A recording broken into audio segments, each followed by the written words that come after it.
Good afternoon. Welcome to this week's Three Big Things in the Outdoors, a new effort, a new endeavor by the Outdoor Journal to go live across our social channels and bring you some of the latest stories from whatever's going on in this world of ours. I'm joined by AP, founder, CEO, editor-in-chief. He's got all sorts of job titles. How you doing, AP? I'm good. Too many job titles, clearly. So this piece of content that we're going to start doing once a week is just an attempt to try and summarize three big stories that have caught our eye from anywhere across the world. And sadly, there's only really one place that we can start. It's COVID in India. Obviously, terrible things going on there at the minute. There's all sorts of adjectives that you can use, and we've got lots of friends and family in India, AP. Yeah, I mean, given that our roots and heritage, both personally and for the business, have been closely tied to India, it is incredibly distressing to see what's happening. And frankly, we should have all known, right? And it's really unfortunate that this was not better planned for. It's the second wave, and it is going in the direction that everybody had feared last year when COVID first hit. And what's really unfortunate is that sort of there was this period of time when everyone was like, oh, well, India seems to have some supernatural special powers and nothing's happening. And that was just the first wave, right? And all of a sudden we have the second wave that's going exactly in this such a terrible direction, and people are dying. I just got news this morning of an uncle who passed away this morning.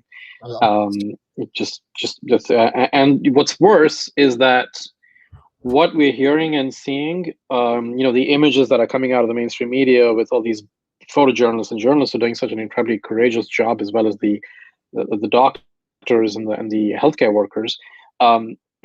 That's all what you're seeing is in the cities. It's mostly in the big cities. It's not or even like smaller towns, but it's not what's happening in rural areas and the outdoors and in the mountains, which is obviously the places that we have spent so much time in and love so much.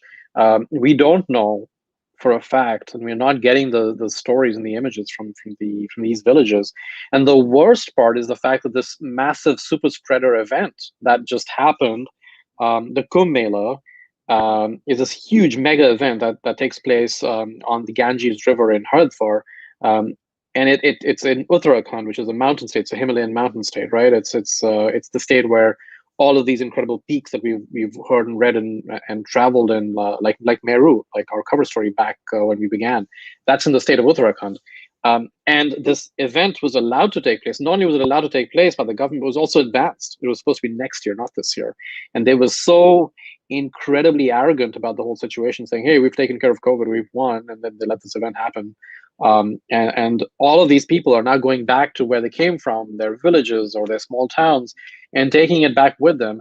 And I'm so afraid that we'll hear about what has actually happened in these villages, not now, but years from now.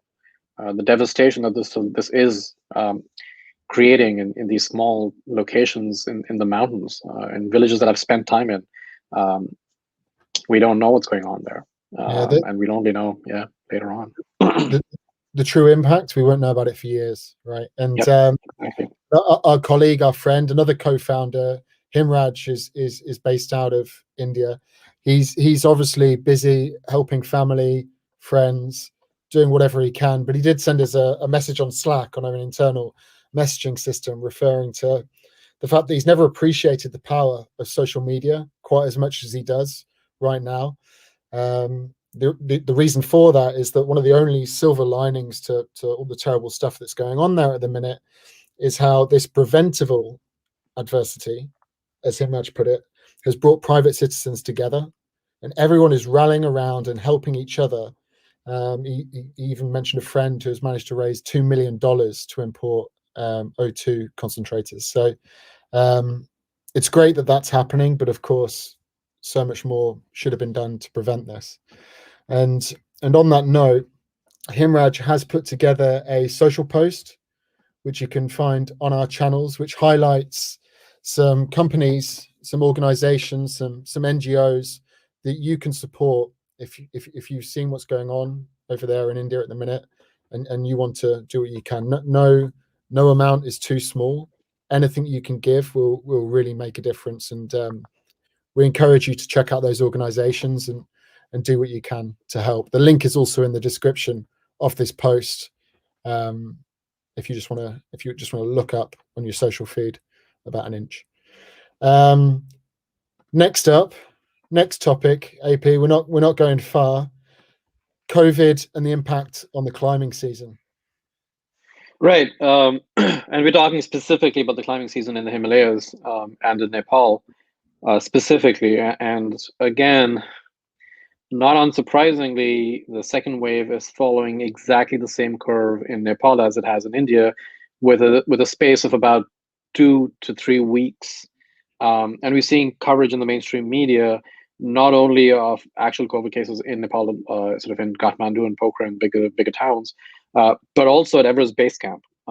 And it's doubly worse in the ways for Nepal, because Nepal's economy depends so much on tourism and also on mountaineering, right? It's a huge revenue driver for Nepal. They lost last year's climbing season. They had a shutdown when COVID began. They were hoping to reopen this year. In fact, last year was a big deal for Nepal tourism. They really had this whole year of the mountains planned out. This big campaign thing. And all of a sudden, they're going to have shut this down as well. There are apparently, 18, 20 cases now being reported from base camp. Yeah, I mean, clearly, sort of, it's not the best time even to go climbing in the Himalayas. It's going to be outdoors. It's just, it is what it is. You got to stay home, stay safe.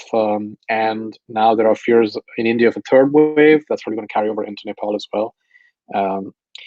So yeah, it doesn't matter if you're climbing, you've got to sort of watch out. And it's, at least in this part of the world, South Asia, I believe that this is sort of, we're just now beginning to see that big wall hitting us, even as climbers and in the outdoors.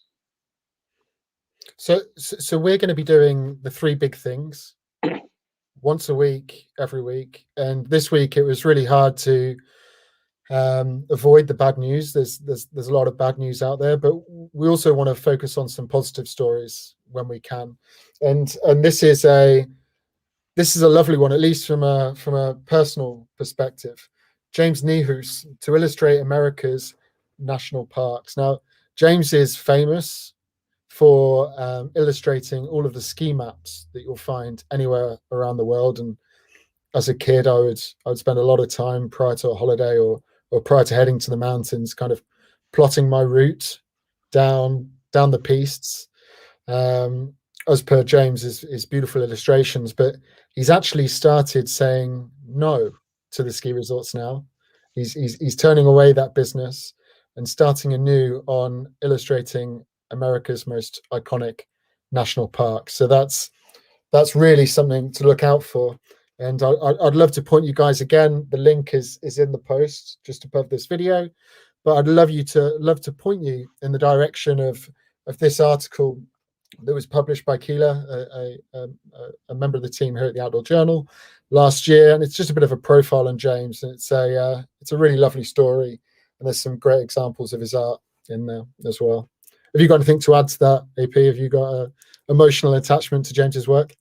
Yeah, I mean, it's just it's exactly the kind of thing that makes you dream about going skiing on these pistes, and when you visit and you travel and you see this amazing artwork.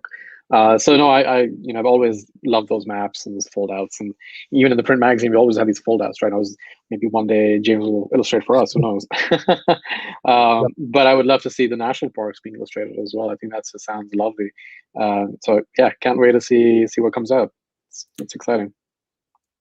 So at the start of this show, I was meant to add the ticker that you now see scrolling across the bottom there, which is a reminder to head across to theoutdoorjournal.com, sign up for an account, and join the community.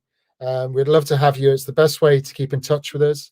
It's the best way to ensure that you don't miss any content, and you stay part of what we do and our mission. As a last note, this is a real endeavor to do more live content across our platforms, across our channels. So if anybody out there fancies using the Outdoor Journal as a platform for perhaps a strand of recurring content or an itch that you want to scratch, whatever it might be, please do get in touch. We'd love to hear from you. And that's about it. Until next time, a quick hit under the 10 minutes we aimed for, AP. We'll see everybody next time. Just about. Thank you. Thanks, Sean. Cheers, AP. Catch you soon. Bye-bye. Bye.